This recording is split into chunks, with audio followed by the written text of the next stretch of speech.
എന്നെ നിരസിക്കുകയും എൻ്റെ വാക്കുകൾ തിരസ്കരിക്കുകയും ചെയ്യുന്നവനെ ഒരു വിധികർത്താവുണ്ട്. ഞാൻ പറഞ്ഞ വചനം തന്നെ അന്ത്യദിനത്തിൽ അവനെ വിധിക്കും. എന്തെന്നാൽ ഞാൻ സ്വമേധയാ അല്ല സംസാരിച്ചത്. ഞാൻ എന്തു പറയണം, എന്തു പഠിപ്പിക്കണം എന്ന് എന്നെ അയച്ച പിതാവ് തന്നെ എനിക്ക് കൽപ്പന നൽകിയിരിക്കുന്നു. അവിടുത്തെ കൽപ്പന നിത്യജീവനാണെന്ന് ഞാൻ അറിയുന്നു. അതിനാൽ ഞാൻ പറയുന്നതെല്ലാം പിതാവ് എന്നോട് കൽപ്പിച്ചതുപോലെ തന്നെയാണ്.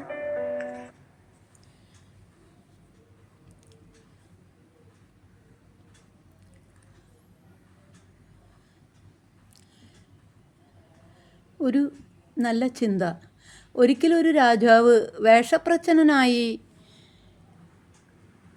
കാട് കാണാനിറങ്ങി. മാർഗമധ്യേ ഒരു കുട്ടിയെ കണ്ടു. രാജാവ് അവനോട് ചോദിച്ചു, നീ വരുന്നുവോ? നമുക്ക് അല്പം നടക്കാം. ഇത് രാജാവെന്നറിയാതെ അവൻ രാജാവിനൊപ്പം ചേർന്നു. അവർ അങ്ങനെ നടക്കുമ്പോൾ ഒരു കല്ലിൽ തട്ടി രാജാവിൻ്റെ ചെരുപ്പിൻ്റെ ഒരു ഭാഗം അടർന്നുപോയി. കുട്ടി പറഞ്ഞു, സാരമില്ല, ഞാനിപ്പോൾ ശരിയാക്കി തരാം. അവൻ കാട്ടിലെ ഒരു വൃക്ഷത്തിൻ്റെ കറയെടുത്ത് ചെരുപ്പ് ഭംഗിയായി ഒട്ടിച്ചു കൊടുത്തു. രാജാവ് ചോദിച്ചു, നീ ഇത് എങ്ങനെ പഠിച്ചു? അവൻ പറഞ്ഞു, എൻ്റെ പിതാവ് ഒരു ചെരുപ്പ് കുത്തിയാണ്. അല്പം കഴിഞ്ഞപ്പോൾ അവർ പുഴയുടെ സമീപം എത്തി. അതിന് അക്കരെ എത്തുവാൻ രാജാവിന് നീന്തൽ അറിയില്ല.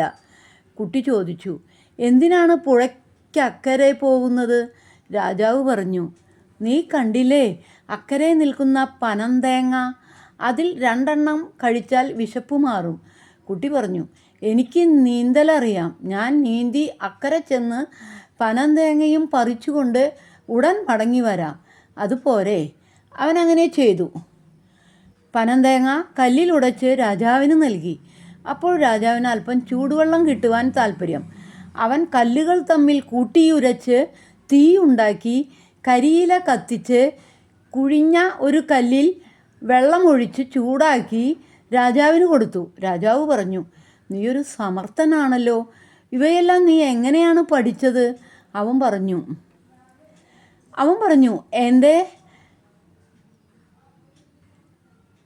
എൻ്റെ അമ്മയ്ക്ക് നീന്തുവാൻ അറിയാമായിരുന്നു. എൻ്റെ അയൽക്കാരൻ ഒരു മരം കയറ്റക്കാരനായിരുന്നു. മറ്റൊരു അയൽക്കാരൻ ഒരു കൊല്ലനാണ്. അയാൾ തീ ഉണ്ടാക്കുന്നത് ഞാൻ കണ്ടിട്ടുണ്ട്. അവരിൽ നിന്നൊക്കെ ഞാൻ ഇവയെല്ലാം പഠിച്ചു. തുടർന്ന് അവർ രണ്ടാളും പലതും സംസാരിച്ചു കൊണ്ട് മുന്നോട്ട് പോയി. ഇവിടെ നമുക്ക് 2 കാര്യങ്ങൾ ശ്രദ്ധിക്കേണ്ടതായിട്ടുണ്ട്. ഒന്ന്, നാം ജീവിക്കുന്ന സമൂഹത്തിൻ്റെ പ്രാധാന്യം. നമ്മുടെ സ്വന്തം ബുദ്ധി കൊണ്ട് നാം മനസ്സിലാക്കുന്ന പല കാര്യങ്ങൾ ഉണ്ടെങ്കിലും നാം ആർജിക്കുന്ന സാമർഥ്യം അധികവും നമ്മുടെ ചുറ്റുപാടുള്ള സമൂഹത്തിൽ നിന്ന് നേടുന്നതാണ്. ഒരു ശ്രേഷ്ഠമായ സമൂഹത്തിൻ്റെ ഭാഗമായിരിക്കുക എന്നത് നമ്മെയും ശ്രേഷ്ഠരാക്കി തീർക്കും. ഓരോ വ്യക്തിയുടെയും ശ്രേഷ്ഠമായ ആളത്വത്തിന് പിന്നിൽ ശ്രേഷ്ഠമായ ഒരു സമൂഹത്തെ കാണുവാനും സാധിക്കും. നാം വളരുന്നത് ഒരു നികൃഷ്ട സമൂഹത്തിലാണെങ്കിൽ നമ്മുടെ ജീവിതവും അപ്രകാരമായി തീരുവാൻ സാധ്യത വളരെയാണ്. രണ്ടാമതായി, സൂക്ഷ്മ ദൃക്കുകളായി ജീവിക്കുക. ഈ കുട്ടി പഠിച്ച എല്ലാ കാര്യങ്ങളും അവൻ ജീവിക്കുന്ന സമൂഹത്തിൽ നിന്ന് കണ്ടുപഠിച്ചതാണ്. മറ്റുള്ളവരെ സുസൂക്ഷ്മം വീക്ഷിക്കുന്നവർക്ക് മാത്രമേ അങ്ങനെ പഠിക്കാനാവൂ. പലപ്പോഴും നാം കാണുന്ന പല കാര്യങ്ങളും നമുക്ക് അവയുടെ ഒന്നും ആവശ്യമില്ല എന്ന് കരുതി തള്ളിക്കളയാറുണ്ട്. എന്നാൽ എല്ലാ പാഠങ്ങളും വിദ്യകളും ചില പ്രത്യേക സന്ദർഭങ്ങളിലെങ്കിലും നമുക്ക് ആവശ്യമായി വരും. അതിനാൽ സൂക്ഷ്മതയുള്ളവരായി ജീവിക്കുമ്പോൾ വിദ്യകളൊക്കെ നമുക്ക് സ്വായത്തമാക്കുവാൻ കഴിയും. ആകയാൽ സൂക്ഷ്മ ദൃക്കുകളായി സാമൂഹിക ചുറ്റുപാടുകളെ മനസ്സിലാക്കി ജീവിക്കാൻ നമുക്ക് സജ്ജമാക്കാം.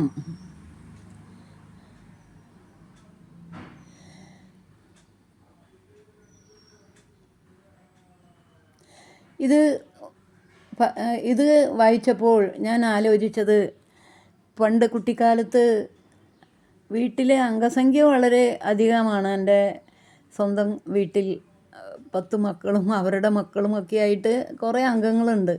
അപ്പോൾ എൻ്റെ കല്യാണം കഴിയുന്നതിന് മുന്നേ എനിക്ക് കുറേ പേരുടെ ഡ്രസ്സൊക്കെ അവിടെ അടുത്തുള്ള ഒരു കുളത്തിൽ പോയിട്ട് കൊണ്ടുപോയി അലക്കേണ്ട ഒരു പണി എനിക്ക് തന്നിട്ടുണ്ട്. അപ്പോൾ അത് എല്ലാവരുടെയും ഡ്രസ്സൊക്കെ നനച്ച് വലിയ വട്ടയിലാക്കി തലയിൽ വെച്ച് പാണ്ടികളുടെ പോലെ കുളത്തിലേക്ക് പോകും അലക്കാനായിട്ട്. അവിടെ ചെന്നപ്പോൾ കുട്ടികളൊക്കെ അവരുടെ അമ്മമാരും അപ്പന്മാരൊക്കെ അപ്പന്മാർ ഈ വാഴപ്പിണ്ടി വെട്ടിയിട്ട് ഈ കുളത്തിലിട്ടിട്ട് ഈ കുട്ടികളെ അതുമ്മേ കൈ വെച്ച് കാലിട്ടടിച്ച് നീന്താൻ പഠിപ്പിക്കും. അങ്ങനെ ആ കുളത്തിൽ വാഴപ്പിണ്ടി കിടക്കുന്നുണ്ടായിരുന്നു.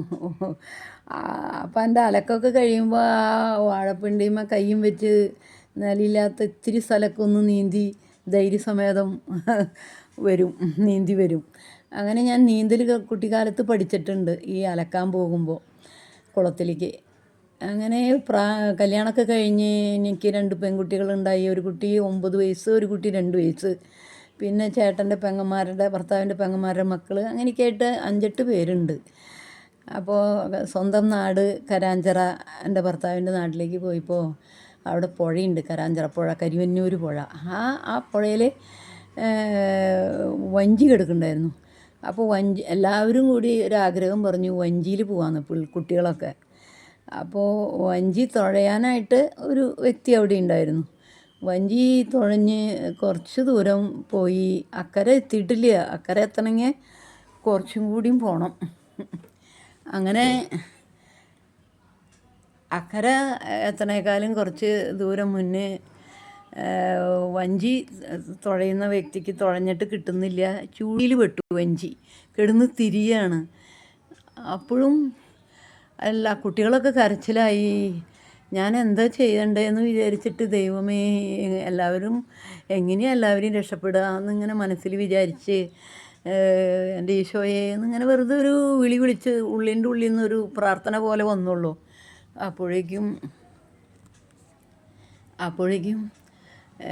ഉള്ളിൽ നിന്ന് ചെവിട്ടിൽ ആരോ സംസാരിക്കുന്നത് പോലെ, അത് ഈശോയുടെ സ്വരാണെന്ന് വിചാരിച്ച് എടുത്ത് ചാടുക, വെള്ളത്തിലേക്ക് എടുത്ത് ചാടുക.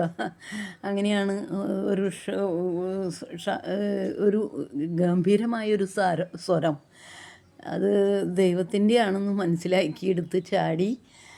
നീന്തലറിയുന്ന ഞാൻ വെള്ളം ചവിട്ടുമ്പോൾ ഈ വഞ്ചിയിലുള്ള എല്ലാവരെയും 5-6 പേര് കുട്ടികളൊക്കെ ഉണ്ടായിരുന്ന എല്ലാവരെയും തള്ളി വഞ്ചീനെ തള്ളി വെള്ളം ചവിട്ടുമ്പോൾ അക്കരയ്ക്ക് എത്തിച്ചു.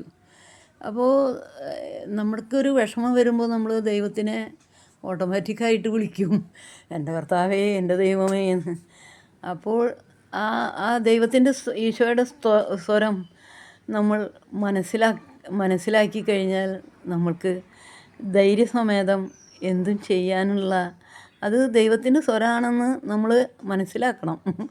എങ്കിൽ മാത്രമേ നമുക്ക് ആ ധൈര്യം കിട്ടുകയുള്ളൂ. ഇപ്പം ഇന്ന് നീന്തലിൻ്റെ കാര്യം പഠിച്ചതും നീന്തൽ പഠിച്ച ഇതെല്ലാം വായിച്ചപ്പോൾ ഞാൻ എൻ്റെ ഈ അനുഭവ സാക്ഷ്യം പറഞ്ഞു എന്ന് മാത്രം.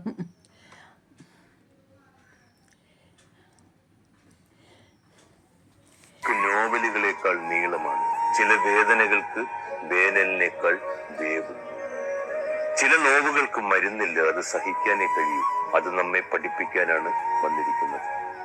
ചില നിശബ്ദതകൾക്ക് രാത്രിയേക്കാൾ ആഴവും മഴയേക്കാൾ ഭാരവും ഉണ്ടാകും. ഹൃദയമുടയുന്നത് ശബ്ദമില്ലാതെയാണ്, എന്നാൽ അതിന്റെ മുഴക്കം വർഷങ്ങൾ കേൾക്കും. സ്നേഹിച്ചവർ ദൂരെയായാൽ ഹൃദയം മാത്രമല്ല, ശ്വാസം പോലും വഴിതെറ്റും. അത് മനസ്സിന്റെ എല്ലാ ഇടവഴികളിലൂടെയും കടന്നു വരും. വാക്കുകൾക്ക് കഴിയാത്തതെല്ലാം മൗനമാണെന്നേ നമ്മളോട് പറയുന്നത്. സ്നേഹിച്ചവർ നഷ്ടപ്പെടുമ്പോഴാണ് സ്നേഹം അത്ര ശക്തിയാണെന്നും മനസ്സിലാകുന്നതും ഇഷ്ടം എത്ര ദൗർബല്യമാണെന്ന് തിരിച്ചറിയുന്നത്. ജീവിതം ഒരു വഴിയാണെന്ന് വേദനയും സ്നേഹവും ഒക്കെ ചേർന്ന് നമ്മെ രൂപപ്പെടുത്തുന്ന വഴി.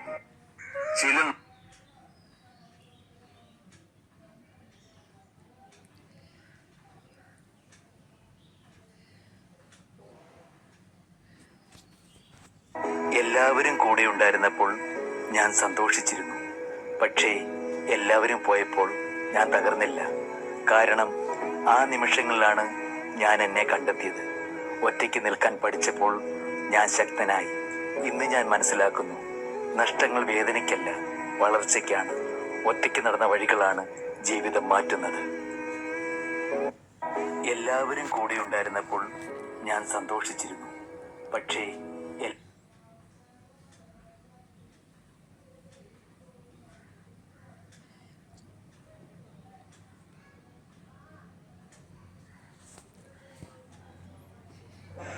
ആരും കൊതിക്കും നിന്റെ സ്നേഹം, അമ്മയെപ്പോലോ മനിക്കും സ്നേഹം, കാരുണ്യത്താൽ എന്നെ തേടും സ്നേഹമേ, പാരിൽ എന്നെ താങ്ങിടുന്ന സ്നേഹം. ആരും കൊതിക്കും നിന്റെ സ്നേഹം.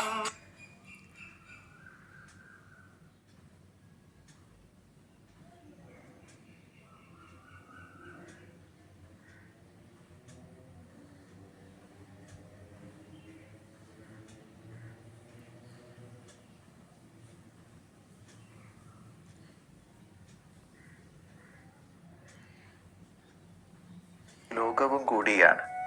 ഇനിയുള്ള ആഹ്ലാദങ്ങളിലും നൊമ്പരങ്ങളിലും ഞാൻ ഒറ്റയ്ക്കായിരിക്കുമല്ലോ എന്നോർത്താണ് നമ്മൾ കൂടുതൽ സങ്കടപ്പെടുന്നത്.